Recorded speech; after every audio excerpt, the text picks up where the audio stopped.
Hello, welcome to GP Podcast. Today, we're not just looking at technology, we're uncovering a prophecy, a 10-year bet that is now, right now, reshaping our physical world. So let's dive into the words of the visionary at the center of this story, NVIDIA CEO Jensen Huang. He says it feels like we're on the cusp of an enormous change. But you know what? This isn't some sudden thing. It's the end of a long, risky journey that started a decade ago, way before most of us even knew what was happening. To really get this, we have to go back to a single moment a decade ago, a spark that lit up a future that almost no one else could see. Okay, picture this, it's 2012. We're at a moment called the AlexNet breakthrough. For generations, the smartest people on the planet were completely stumped by basic stuff. Like, how do you teach a machine to see, to understand speech, to get language? And then, damn! Almost overnight, a new kind of AI just figured it out. These impossible problems started falling, one by one, like dominoes. Now, for a select few, this wasn't just some cool new thing. No, this was a clear signal, a signpost pointing to the future. And it kicked off a decade-long journey, pretty much into the dark, that required some serious faith. And when I say faith, I mean it. For a solid 10 years after that big spark, the rest of the world just kind of moved on, totally unaware. But behind the curtain, NVIDIA was quietly, relentlessly, pouring everything they had into building a future that at the time only existed in their heads. We're not talking about a small bet here. This was a monumental gamble. We're talking tens of billions of dollars, all in, before the world really saw any of the results. I mean, can you imagine? So, what gives a person, or a whole company, the guts to stick with something for that long, with so much doubt all around?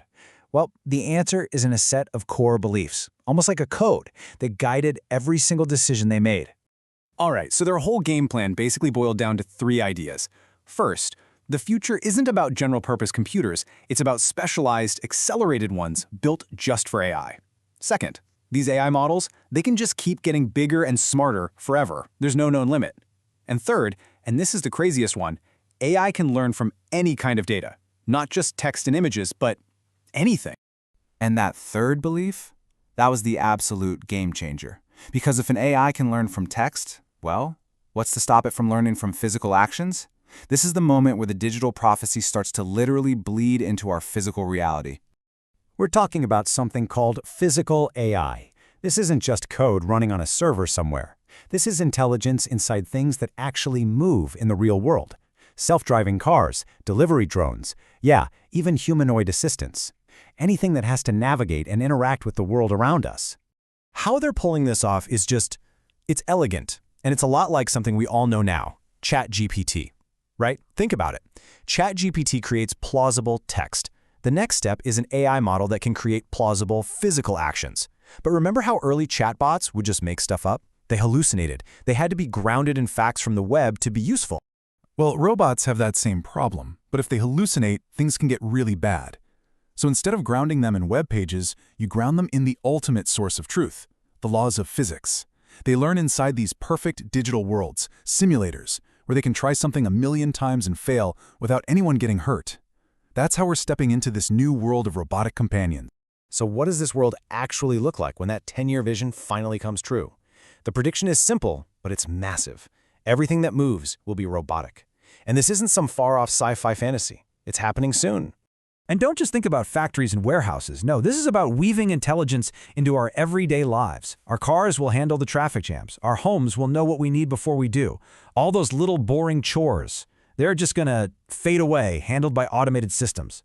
But the ultimate vision here is so much bigger than just convenience. It's personal. Imagine having your own R2-D2, a robotic companion that's with you your whole life, that learns and grows up right alongside you. That's not a dream anymore. We're being told that's now a certainty. Of course, when you start creating a world of intelligent, physical beings, that comes with a massive responsibility. With this kind of power, you get huge risks, and we have to look those challenges straight in the eye. And the dangers are real. I mean, you've got problems like bias and toxicity that can get baked right into the AI, but with physical AI, the stakes are way higher. A system failure isn't just an error message on a screen. It could mean someone gets physically hurt. So how do you solve that? It takes more than just being careful. It takes a whole safety architecture. Think about how airplanes stay in the sky. It's not just one system, it's layers of redundancy. You've got multiple computers, 2 pilots, air traffic control. It's going to take that same kind of multi-layered approach built by the whole tech community to keep AI safe. We are standing at the dawn of a new industrial revolution. We're literally building the world we've only seen in science fiction. That 10-year bet, it paid off. The tech is here. And so now, the biggest question isn't if we can do this.